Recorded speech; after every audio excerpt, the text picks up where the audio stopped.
I beg your pardon, I was seeking the call. I beg your pardon. I haven't actually declared the vote, so I will accept the member.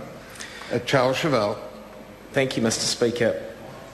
Mr Speaker, as we've heard from the Minister, these subordinate legislation bills are routine bills. They come before the House every year to confirm and validate items of subordinate legislation.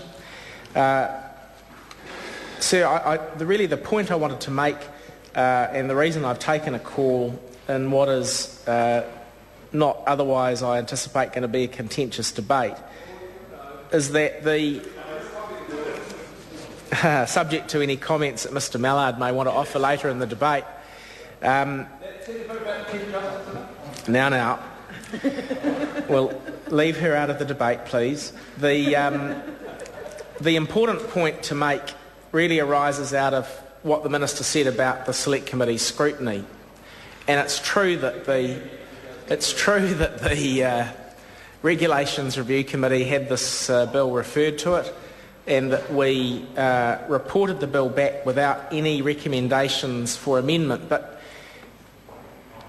the language that we used in reporting back was carefully chosen. We asked the 8 government agencies responsible for administering the subordinate legislation to be confirmed and validated by the bill to explain why confirmation or validation was warranted. After considering their responses, we found no reason why confirmation and validation of the regulations and orders contained in the bill should not occur. And the reason we put it that way, sir, was these are all very technical orders, and the matters that are dealt with in them are important in many ways. There's rates of excise and excise equivalent duties on tobacco products being dealt with. There's a civil aviation order relating to the domestic passenger levy payable by airline operators. There's increases in benefits under the Social Security Act and the New Zealand Superannuation and Retirement Income Act 2001.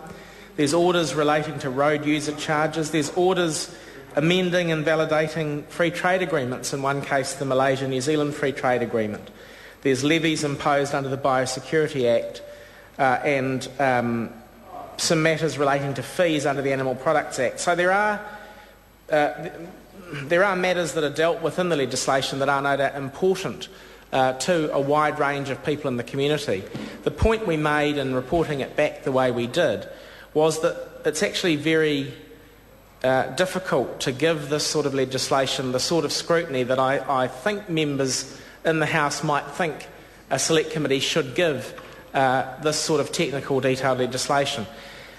In order to give it proper scrutiny and to have satisfied ourselves that all the things that the departments assured us that this legislation would do are being done, we would have had to have spent a lot more time, probably engaged an expert or at least an independent advisor to have a look at each of the measures that was dealt with in the bill.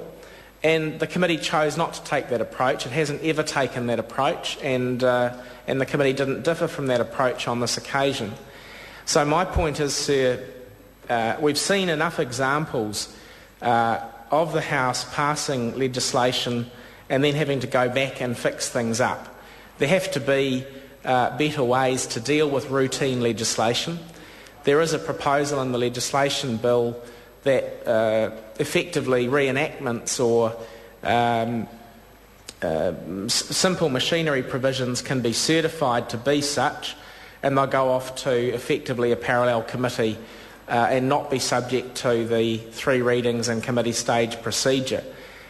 These confirmation and validation bills probably need to be rethought. They probably need to have some sort of procedure attached to them where the House deals with them in a similar way, and where that particular committee has an independent advisor available to it just to provide sign-off on the validation and confirmation exercise so that Parliament can be assured that it's not making mistakes.